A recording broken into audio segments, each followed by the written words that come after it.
বলছি, অজয় দেবগানের চৌহানের টিজার তোমরা দেখলে? হ্যাঁ, 2026-এ চৌহান কিন্তু আসছে না, চৌহান আসছে 2027-এ। কিন্তু তার টিজারটা কি দেখলে? ইউটিউবে যাও, গিয়ে দেখো অজয় দেবগানের চৌহানের টিজারটা দেখো, যেখানে পাঠানকে পোক করে একটা বেশ ভালো ডায়লগ আছে, ঠিক আছে? সেটা দেখলে তোমরা একেবারে মজা পেয়ে যাবে। কেন এই সিনেমাটা নিয়ে এত এক্সাইটেড ভাবে তোমাদের সামনে তুলে ধরছি বা বলছি, তার কারণ কিন্তু আছে বস, তার কারণ রয়েছে বলেই বলা। তার কারণ হচ্ছে অজয় দেবগনকে ওজি অ্যাকশন হিরো হিসাবে দেখানো হয়েছে এখানে। আর সব থেকে বড় কথা, অজয় দেবগনের যে লুক, সেটা কিন্তু এখনো রিভিল করা হয়নি, দেখানো হয়নি। অজয় দেবগান হেঁটে আসছে, একটা প্রোটেস্ট চলছে, সেখানে হেঁটে আসছে একটা সেই যে পার্টি যে বক্স গুলো হয়, যেগুলো হচ্ছে টলির মতো টেনে টেনে নিয়ে আসছে, আর গান চলছে, ঝুমা চুমা দে রে। মানে এই যে গানের যে এটা যে ভাইবটা সেখানে, ওই সিনটাকে কিভাবে ডেভেলপ করে, সেটা বেশ, মানে তুমি টিজারটা দেখলে হেডফোনটা লাগিয়ে দোকানে, তারপর তুমি দেখো, মজা এসে যাবে ভাই, ঠিক আছে? আর এই সিনেমার গল্প, কাশ্মীর নাম আসবে এখানে, কাশ্মীর টাজমির নিয়ে আসবে। এখন গল্প প্রেডিক্ট করতে পারি, কিন্তু বোঝা যাচ্ছে না বলতে গেলে, এটা সত্যি একটা বিষয়।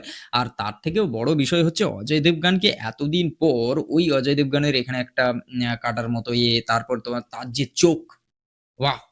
অজয় দেবগনের চোখ দেখা যাবে, তার সেই চোখের যে খেলটা থাকবে, সেই বিষয়টা তো মানে কি বলা যায়, একেবারে ফাটিয়ে দেওয়ার মতো বিষয়। আর অজয় দেবগনের ব্যাপার আর কি বলবো, অজয় দেবগনকে সেইভাবে, মানে অ্যাকচুয়ালি অজয় দেবগনকে দেখতে অভ্যস্ত মানুষ যেভাবে, মানে তার ফ্যান্সরা দেখতে যেভাবে অভ্যস্ত, অজয় দেবগনকে সেইভাবে সামনে আসাটা, সব ফ্যান্সরাই তাই চায়। এবার ডিরেক্টরদেরও না, মানে যেই স্টারগুলো যেরকম ভাবে উঠে এসছে, যেই সুপারস্টার বলো, মেগা স্টার বলো, তাদেরকে এগাত্রা সিনেমায় অন্তত তাদের ওই লেগেসিটাকে টেনে কিছু একটা করানো উচিত, যেটা এই চৌহানে হবে। তবে এই চৌহানে একটা ওই অ্যাকশন জ্যাকসন মুভির মতো অজয় দেবগনকে কোথাও গিয়ে একটা মার কাটারি সেই ধরনের সিনেমা, মানে সিনেমায় দেখা যাবে। আর সব থেকে বড় কথা, এটা তো মানে ধুরন্ধর সিনেমা এই লেভেলের একটা কামাই করার পর, তারপরে এই লেভেলের হিট হওয়ার পর, ধুরন্ধরের থেকে যে বড় কিছু হতে পারে বা হবে, এটাই তো স্বাভাবিক। আর সেটাই করতে চলেছে মেকার্সরা। আর সেটা চৌহানের হাত ধরেই একেবারে, মানে সেই ধুরন্ধর লেভেলের আরো একটা আসছে সিনেমা, যেটা হচ্ছে চৌহান। আর যার লিড হিরো একেবারে কোনো মানে, আমরা কি কয়েকটা সিনেমা দেখছি, যে একের পর এক যে কটা সিনেমা আমরা হচ্ছে অজয় দেবগানের দেখলাম, সেগুলো ফ্র্যাঞ্চাইজি ছিল। এবার তারপর মাল্টি স্টার কাস্ট ছিল।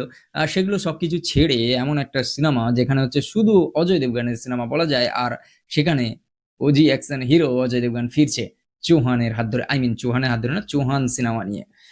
যাই হোক, দেখার ট্রেলার, ট্রেলার আসার পর, লুকস আসার পর, তারপর বোঝা যাবে কেমন হয়। তো চলো, আজকের ভিডিও পর্যন্ত। যদি ভালো লাগে like, comment, share, subscribe my YouTube channel. Facebook থেকে দেখে তাহলে পেজটাকে ফলো করো। দেখা হচ্ছে খুব তাড়াতাড়ি নতুন একটা ভিডিও। টাটা।